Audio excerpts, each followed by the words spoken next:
ça fait super longtemps que je vous ai pas retrouvée toute seule dans une vidéo pour vous présenter des choses que j'aime. Donc voilà, aujourd'hui cette vidéo va porter sur tous les livres que j'ai aimés, et ça sera pas comme pour ma vidéo sur les films sur un genre spécifique, mais là il y aura vraiment de tout mélanger, avec bien sûr beaucoup de fantastique, car je vous l'avais dit, c'est vraiment un univers que j'aime.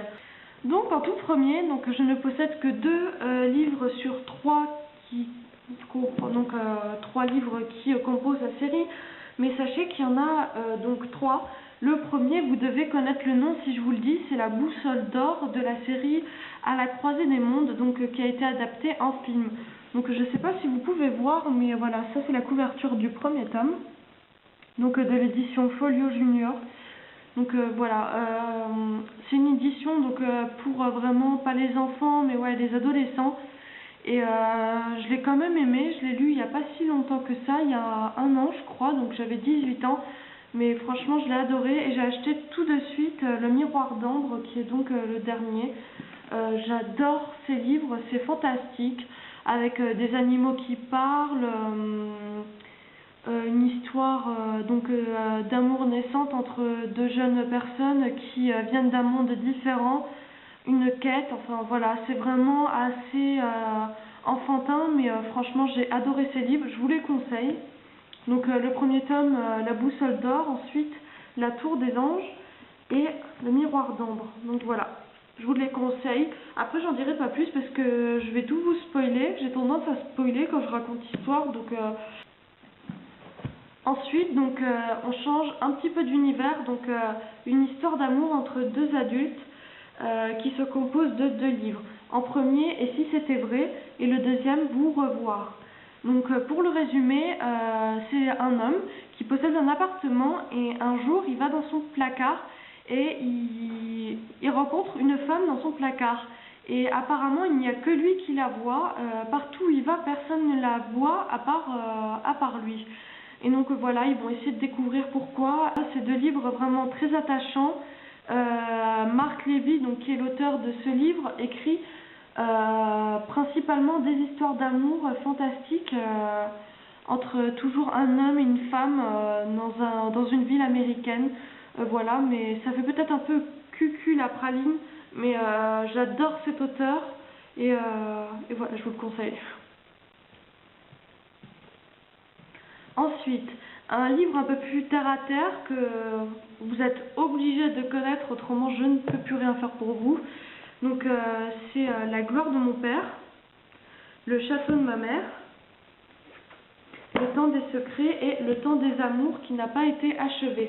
Ce sont 4 livres de Marcel Pagnol, c'est une suite.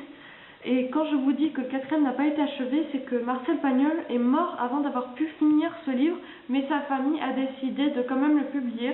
Et je trouve que la fin n'est pas si violente que ça. Il finit quand même assez bien, je suis contente. Voilà, un ami à moi lit ces livres et il aime beaucoup aussi, je pense quand même que c'est des livres simples à lire, ouverts à tout le monde.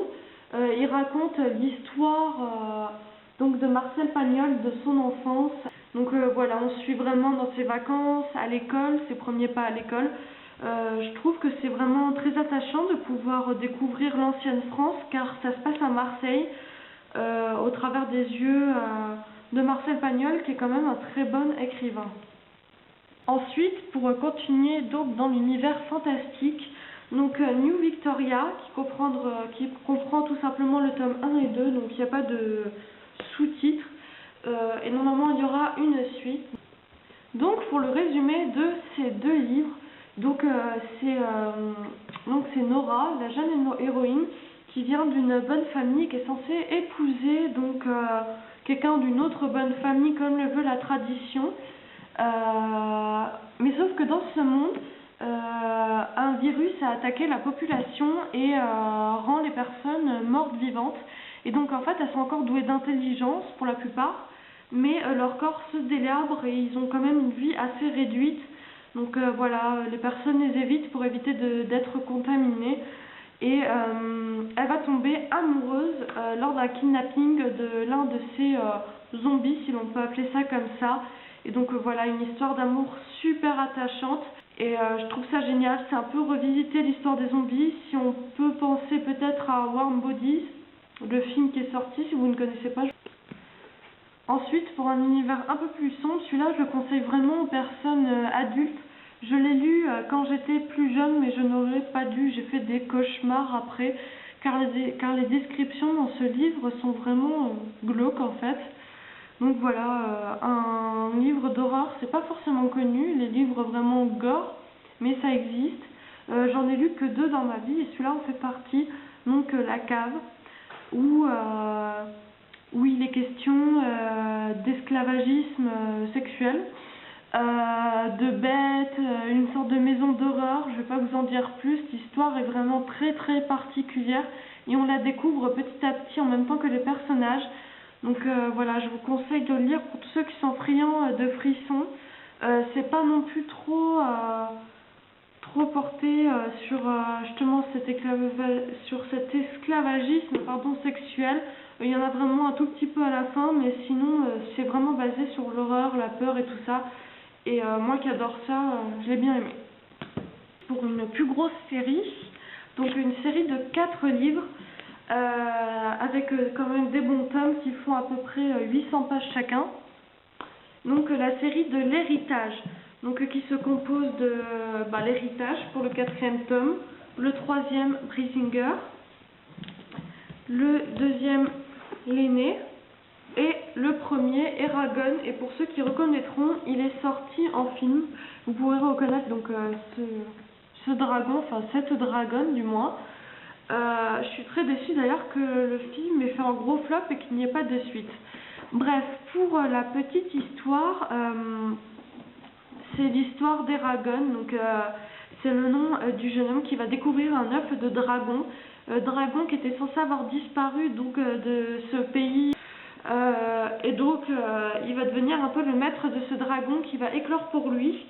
Et puis va s'en suivre toute une épopée, car le roi ne va pas être content d'apprendre qu'un dragon est réapparu.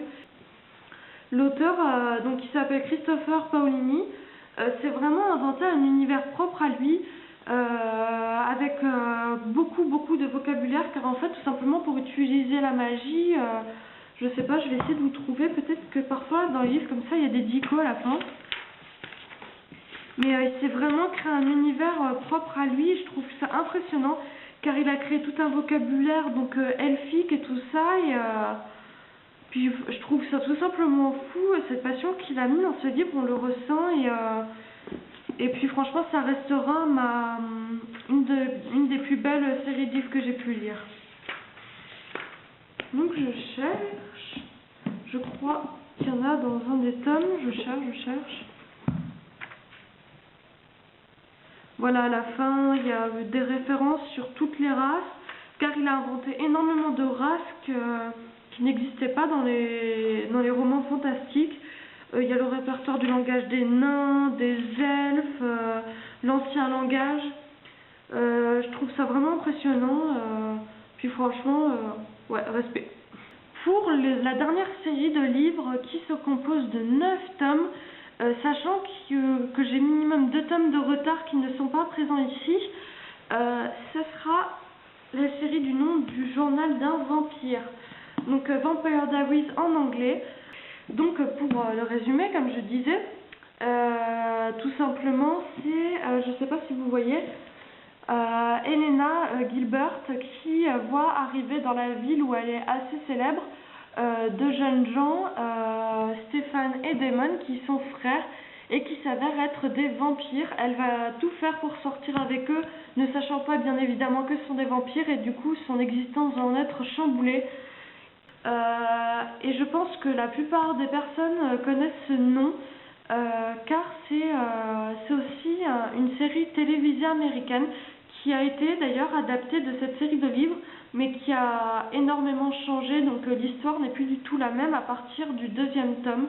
Donc pour ceux qui connaissent la série télévisée, je vous conseille quand même de lire les livres qui sont franchement mais géniaux. À côté, la série télévisée, c'est pas qu'elle est nulle, mais en fait ça reste toujours sur le même plan, alors que là, On change tout le temps de lieu, on change de personnage, on découvre aussi de nouvelles espèces, bon, qui sont quand même connues, mais qui ont leurs propres caractéristiques par rapport à celles qu'a donné l'auteur qui s'appelle H.G. Smith. Et donc voilà, je vous le conseille. Donc pour les couvertures, je vous les présente rapidement.